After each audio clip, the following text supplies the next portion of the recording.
নমস্কার, দীপ্তাস কিচেনে আজকের রান্নায় আপনাদের সাদর আমন্ত্রণ। আজ নিয়ে এসেছি পাউরুটি দিয়ে তৈরি চটজলদি সুস্বাদু মশলা ব্রেড রেসিপি। চলুন শুরু করি। প্রথমেই আমি 8 পিস হোয়াইট ব্রেড নিয়েছি। এরপরে এগুলোকে ছুরি দিয়ে চৌকো চৌকো করে পিস করে কেটে নিয়েছি। মোটামুটি এক একটা পিস একটু বড় আকারেরই চৌকো করে কাটতে হবে, ঠিক এই রকমভাবে। এরপরে একটা প্যানে মাখন দিয়ে মাখনটা গলিয়ে নিয়ে এতে এই পাউরুটির টুকরোগুলো দিয়ে একটু নাড়াচাড়া করে সোনালি রং হয়ে এলে তুলে নিতে হবে। খুব বেশি ভাজার দরকার নেই, যাতে শক্ত না হয়।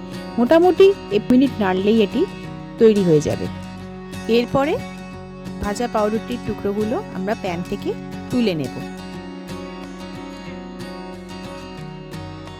এরপর কড়াইতে সাদা তেল দিয়ে তেলটাকে প্রথমে ভালো করে গরম করে নিতে হবে। এরপর এতে রসুন, লঙ্কা কুচি এবং পেঁয়াজ কুচি দিয়ে 1 মিনিট ভালো করে নাড়াচাড়া করে নিতে হবে। পেঁয়াজ একটু নরম হয়ে এলে এতে একে একে দিয়ে দিতে হবে ক্যাপসিকাম কুচি এবং টমেটো কুচি।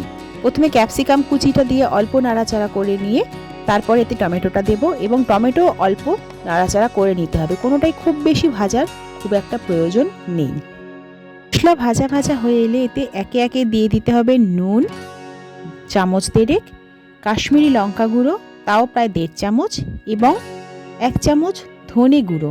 নুনটা একটু বেশি দেব, কারণ ব্রেড যখন এরপরে পড়বে তখন নুনটা একটু বেশি লাগবে। আপনারা বুঝে নুনের পরিমাণ দেবেন। মশলাগুলো অল্প ভাজা ভাজা করে নিতে হবে প্রথমে। এরপরে এতে 1 চামচ গরম মশলা, অল্প চিনি দেব। এগুলো আর একটু নাড়াচাড়া করে মিশিয়ে দিতে হবে ভেজে রাখা ব্রেডের টুকরোগুলো। ব্রেডগুলো দেওয়ার পর এগুলোকে ভালো করে নাড়াচাড়া করে নিতে হবে। মশলাগুলো ব্রেডের দুপাশে খুব ভালো করে মেখে যায় সেটা দেখে নিতে হবে। এরপরে ওপর থেকে ছড়িয়ে দেবেন বাদাম এবং আলতো হাতে এগুলো একটু নাড়াচাড়া করে নেবেন। এই বাদাম মুখে পড়লে বেশ ভালোই লাগবে খেতে। সমস্তটা নাড়াচাড়া হলে ওপর থেকে অল্প করে লেবুর রস দিয়ে দিতে হবে। আমাদের রান্না প্রায় হয়ে এসেছে। এরপরে শুধু ওপর থেকে অল্প ধনেপাতা কুচি ছড়িয়ে দিয়ে নাড়িয়ে নিলেই হয়ে গেল আমাদের মশলা ব্রেড রান্না, একদম পরিবেশনের জন্য তৈরি। এই রান্নাটা করলে শুধু যে খেতে সুস্বাদু হয় তাই নয়, এটি রান্না করাটাও খুব সহজ। দেখলেন তো, একদিন বাড়িতে অবশ্যই বানাবেন। কেমন হলো আমায় জানাবেন। আমার রান্নাটা পছন্দ হয়ে থাকলে একটা লাইক করে দেবেন।